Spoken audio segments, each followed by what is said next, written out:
Everyone welcome back to संघर्ष IQ। सो आज का हमारा टॉपिक है इंडियन नेशनल मूवमेंट का फेज सेकंड। लास्ट वीडियो जो हमारी आई थी उसमें हमने फेज वन डिस्कस किया था, that is 1885 formation of Indian National Congress to 1905।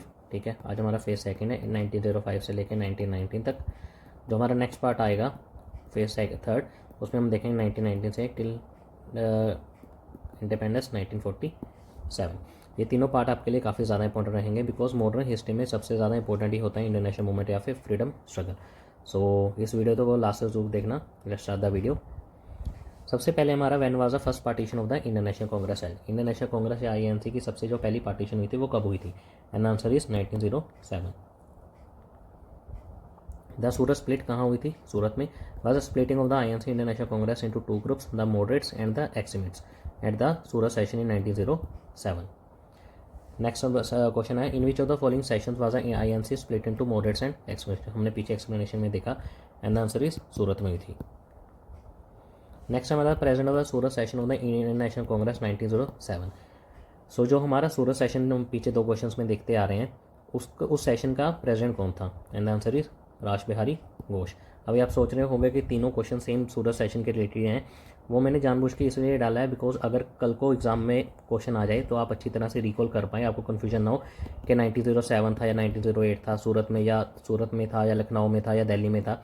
अभी आपको पक्का हो जाना चाहिए क्या 1907। ठीक है, सूरत दो ग्रुप्स में डिवाइड था, extremists and moderates. And present कौन था? राज बिहारी घोष। ये 3-4 पॉइंट आपके पक्के हो गए। The Surat session 1907, the radical और एक्सट्रीमिस्ट वांटेड लाला लाजपत राय और तिलक एज अ प्रेसिडेंशियल कैंडिडेट। जो एक्सट्रीमिस्ट थे वो चाहते थे लाला लाजपत राय या फिर तिलक बने as a president, and moderates चाहते थे राज बिहारी घोष बने president. And finally Lala Lajpat Rai ने स्टेप डाउन किया एज अ प्रेसिडेंट और कौन प्रेसिडेंट बने? राज बिहारी घोष। नेक्स्ट हमारा Morley Minto reforms bill was pass. जो हमारा मोरले मिंटो बिल था, रिफॉर्म्स बिल था, वो कब पास हुआ था? 1907। ठीक है, इन्हें ही हम इंडियन काउंसिल एक्ट बोलते हैं, इंडियन काउंसिल एक्ट 1909। एग्जाम में आपको मोरले मिंटो रिफॉर्म्स भी आ सकता है या फिर इंडियन काउंसिल एक्ट 1909 भी करके आ सकता है। Whom did Rajendra Prasad considered as the father of Pakistan.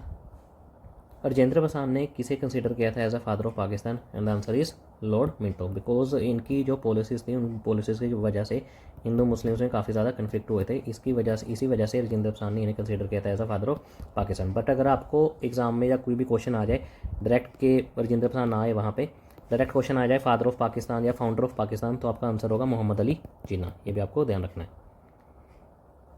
Which of the following act provided for the communal representation in British India. इन चारों में से किस एक्ट ने प्रोवाइड करी थी communal representation in British India? And the answer is Morley Minto reforms 1909 या फिर Indian Council Act 1909। Indian Council Act 1909 also known as Morley Minto reforms introduce separate electorate based on religion known as the communal electorate. Next हमारे where was the capital of India before Delhi under British period. Delhi से पहले हमारी capital कहाँ थी under British period? And the answer is Calcutta. During the British Raj until 1911, Calcutta was the capital of India. By the latter half of the 19th century, Shimla had become the summer capital. King George V proclaimed the transfer of the capital from Calcutta to Delhi at the climax of the 1911 Delhi Darbar on 12 December 1911. So 1911 तक की हमारी कलकत्ता, उसके बाद हमारी दिल्ली होगी, ठीक है, on 12 दिसंबर 1911। ठीक है, Delhi become the capital of India in, ये हमने पीछे देखा, that is 1911। A bomb was thrown on the occasion of whose entry into Delhi. Delhi में किसकी एंट्री के ओकेजन पे बॉम्ब फेंका गया था? And answer is Lord Hardinge. On 23 December 1912 bomb was thrown at the viceroy Lord Hardinge when his procession was moving from Chandni Chowk. In December 1906 both Indian National Congress and the Indian Muslim League held their session at. 1916 में उस time एक joint session हुआ था Indian National Congress का and all India Muslim League का। ठीक है, and वो कहाँ हुआ था? And answer is Lucknow. The Lucknow pact was an agreement reached between the Indian National Congress and the Muslim League at a joint session in both the parties held in Lucknow in December 1916। And इसे हम Lucknow pact के नाम से भी जानते हैं। Then the next is the Lucknow session of the Indian National Congress that took place in 1916 was presided by। जो हमने पीछे देखा 1916 का जो सेशन था लखनऊ का, ठीक है, जॉइंट सेशन, वो Indian National Congress all India Muslim league, उस टाइम के प्रेसिडेंट कौन थे? And answer is AC Manjumdar. In 1916, AD. The Indian National Congress Lucknow session was presided by Ambika Charan Majumdar. Next question है हमारा, in which of the following sessions of the Indian National Congress Mahatma Gandhi was apprised of the problems of Champaran peasants? इन चारों में से किस session में महात्मा गांधी जी को पता चला था regarding the problems of Champaran peasants? And the answer is 1916 Lucknow session. Next हमारा, who of the following has called Mohammad Ali Jinnah as ambassador of Hindu Muslim unity? इन चारों में से किसने टाइटल दिया था मोहम्मद अली जिन्ना को as ambassador of Hindu Muslim unity? And the answer is Sarojini Naidu. Next हमारा, who launch the first home rule league movement? So सबसे पहले होम रूल लीग मूवमेंट किसने लॉन्च किया था? And the answer is Annie Besant. Sorry I forgot to put the animation here. And the home rule league was founded by Annie Besant. ठीक है, Annie Besant के द्वारा found करी गई थी home rule league movement. It was founded at Madras. कहाँ हुई थी? मद्रास में in 1916. She opened more than 200 branches all over India. The Indian Home Rule movement was on the lines of Irish Home Rule movement in British India. Means जो India की home rule movement थी वो किस model पे based थी? That is Irish. ठीक है, ये भी आपको ध्यान रखना है. Who among us the following continuously emphasized on giving self rule to India in 1904, 1905 and 1906? Means किन्होंने कंटिन्यूसली इंपॉर्टेंस दिया है to self rule to India in 1904, 1905 and 1906? And the answer is Bal Gangadhar Tilak. Bal Gangadhar Tilak was a leader of the Indian independence movement. He continuously emphasized self-rule for India and spearheaded the Swadeshi movement. During 1904 to 1908, that the leader of extremist faction. He was rightly called the father of Indian unrest. ये भी आपको question आ सकता है कि father of Indian unrest किन्हें बोला जाता था? And the answer is Bal Gangadhar Tilak. The home rule league was started in 1915 to 1916 under the leadership of. जो होम रूल लीग मूवमेंट हुई थी 1915 से लेकर 1916 तक, ठीक है, वो किन की लीडरशिप में हुई थी? And answer is Bal Gangadhar Tilak and Annie Besant. Two home rule league was started in 1915-1916, one under the leadership of Lokmanya Tilak and the other under the leadership of Annie Besant. दो हुई थी 1915 से लेकर 1916 तक. एक हुई थी एनी बेसेंट जो हमने पीछे भी देखा था, एंड एक हुई थी दूसरी हुई थी बाल गंगाधर तिलक के under. The first indication of the revolutionary movement in India was seen in. जो हमारी सबसे पहले इंडिकेशन थी ऑफ द रेवोल्यूशनरी मूवमेंट की इन इंडिया में, वो कहाँ पाई गई थी? In Bengal. The first phase of the revolutionary movement in India began in 1907 with the fall out of swadeshi movement and boycott movement and it lasted till 1917. Next हमारा, who among the following leaders founded the revolutionary organisation that is Abhinav Bharat Society? किन्होंने revolutionary organisation that is Abhinav Bharat Society found करी थी? And the answer is Vinayak Damodar Savarkar.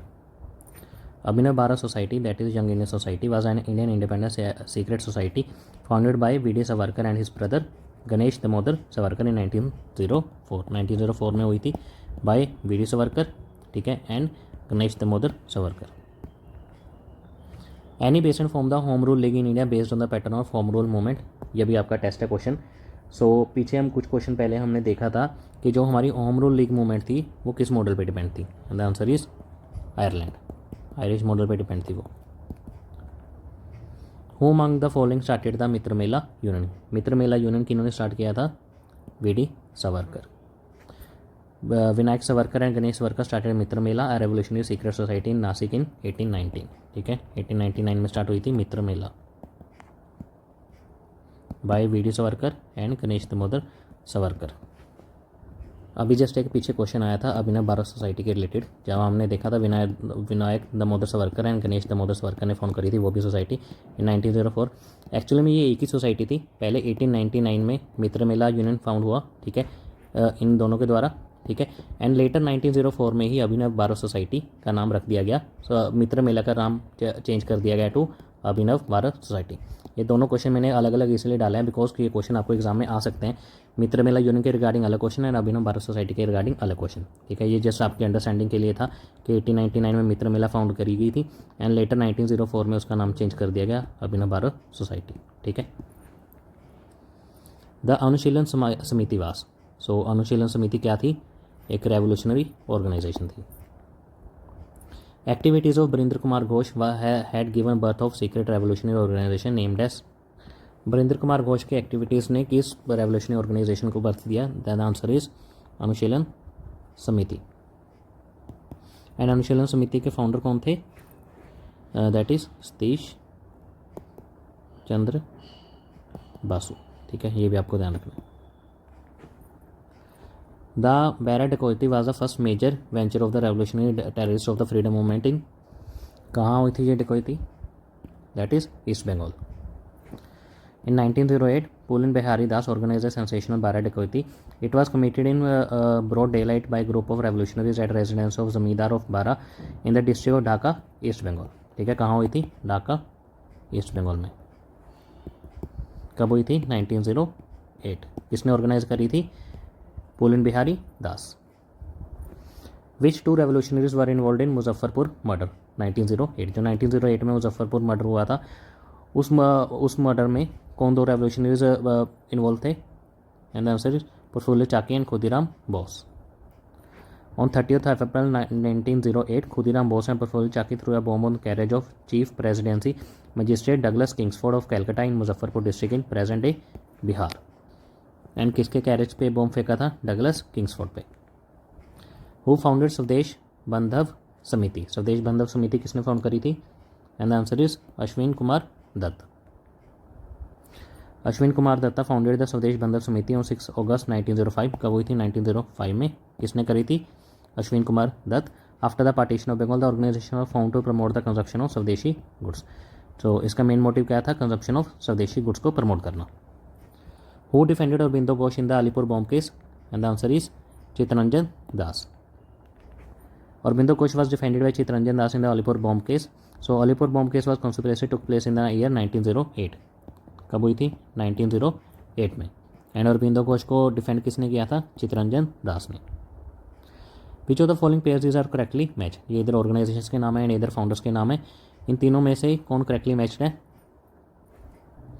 सो पहला अभिनव भारत, ये बिल्कुल सही है। Abhinav Bharat by V D Savarkar and Ganesh Damodar Savarkar. ठीक है। व्योममंडल चापेकर ब्रदर्स, ये भी सही है। ढाका अनुशीलन समिति वीरेंद्र कुमार घोष, ये गलत है बिकॉज ये करी थी पुलिन बिहारी दास के द्वारा। Pulin Bihari Das. So the correct option is first and second. Next हमारा who was the founder of the Indian House in London? Indian House जो लंदन में हुआ था फाउंड, वो किसके द्वारा फाउंड किया गया था? Answer is Shyamji Krishna Varma. Shyamji Krishna Varma is the founder of Indian House and establish it in the year of 1905। कब हुआ था? 1905 में। कहाँ? In London. Indian House was set up for hostel facilities of Indian students and also for promoting nationalist views among Indian students in Britain. Next हमारा where and when was the Ghadar party founded? कब और कहाँ गदर party found की गई थी? And the answer is America in 1913। The Ghadar party was initially the Pacific Coast Hindustan Association, ये भी अपने ध्यान रखना है। इनिशियली क्या नाम था इसका? Pacific Coast Hindustan Association. Was found on 15 July 1913। कब हुई थी? 15 जुलाई 1913 में। कहाँ हुई थी? यूएस में। ठीक है। Under the leadership of Baba Sohan Singh Bhakna as its president, ये भी आपने ध्यान रखना है नाम, Baba Sohan Singh Bhakna. What was Komagata Maru? Komagata मारू क्या था? ये एक नेवल शिप की थी जो कनाडा की तरफ जा रही थी। Kamagato Maru incident involved the Japanese steamship Kamagata Maru, on which a group of people from British area attempted to immigrate to Canada. Next हमारा सिल्क लेटर कॉन्स्पिरेसी 1916 में वाज ऑर्गेनाइज बाय। जो silk letter conspiracy 1916 में हुई थी वो किन की तरफ से ऑर्गेनाइज करी गई थी? And the answer is Wahidullah Sindhi and Maulana Mahmud Hasan. The silk movement was organize by Deobandi leaders Maulana Abidullah Sindhi and Maulana Barkatullah between 1913 and 1920, aimed at freeing India from the British rule by allying with Ottoman Turkey, Imperial Germany and Afghanistan. Motive क्या था silk letter conspiracy का? India को आज़ादी दिलानी from British rule, किसके साथ मिलकर? Turkey, Germany and Afghanistan के साथ मिलकर। Who had establish Indian Independence League? Indian Independence League किसने फाउंड करी थी? Rashbehari Bose. Rajbihari was the revolutionary leader and founder of the Indian Independence League. Was born in West Bengal on 25th of May 1886. He founded the Indian Independence League in 1942 during a conference in Tokyo convened by him. कब found करी थी? 1942 में। कहाँ? Tokyo में।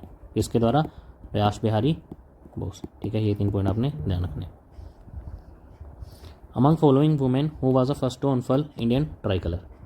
And the answer is Bhikaji Cama. Madam Bhikaji Cama became the first person to hoist the Indian flag in foreign land on 22nd of August 1907. Come 1907. Next हमारा first leader to use the word swaraj भाई, कौन से पहले leader थे जिन्होंने word Swaraj पहली बार use किया था? एंड आंसर इज दादा भाई Naoroji. The term Swaraj mean self government and it was first used by Dadabhai Naroji. He presided over the Calcutta session of Congress in 1906 and declared Swaraj as the goal of inner people. ठीक है, इन्होंने 1906 में Calcutta session को preside किया था ANC के and declare किया था उसी सेशन में स्वराज को as a goal of the Indian people. Who is regarded as a mother of Indian revolution? Mother of Indian revolution किसे बोला जाता है? मैडम बीकाजी रुस्तम कामा को। Dadabhai Naoroji was formerly known as, and the answer is grand old man of India. Dadabhai Naoroji also known as grand old man of India and also unofficial ambassador of India. ये दोनों नाम अपने ध्यान रखने, grand old man of India भी and unofficial ambassador of India. was an Indian political leader, merchant, scholar and writer who served as 2nd, 9th and 22nd president of INC 1886 to 1887, 1893 to 1894 and 1906 to 1907। ये भी आपको question पूछा जा सकता है कि 3 बार किन्होंने preside किया है INC को? That is Dadabhai Naoroji, 2nd session को, 9th सेशन को and 22nd session of Indian National Congress. ठीक है, नेक्स्ट है who was the first Indian to be elected to the British parliament? सबसे पहले इंडियन कौन थे जो ब्रिटिश पार्लियामेंट इलेक्ट हुए थे? And answer is Dadabhai Naoroji. On 6th of July 1892 he did the impossible. Dadabhai Naroji won a hard-fought election by a whisker to become the first non-white to elected to the British Parliament. So ये अपना match of the following है, इधर list 1 है, list 2। ये कौन सी चीज़ कब हुई थी? ठीक है, ये इधर इनके ईयर है। सूरज स्प्लिट मैंने आपको सबसे पहले ही बता दिया था, सूरज स्प्लिट कब हुई थी? 1907 में। कॉमनवेल्थ अवार्ड कब हुआ था? And the answer is 1932। All party convention कब हुई थी?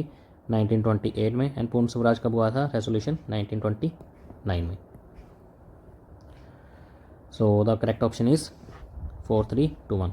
Commonwealth award, all party convention, पूर्ण स्वराज, इन तीनों के रिगार्डिंग हम अपने MCQs डिस्कस करेंगे फेज़ 3 वाली वीडियो में, बिकॉज उसके में देखें 1992 1947 के रिगार्डिंग। ठीक है, so thank you, that's it for this class. अगर आपको क्लास अच्छी लगी है तो do like share and subscribe our channel. Thank you very much.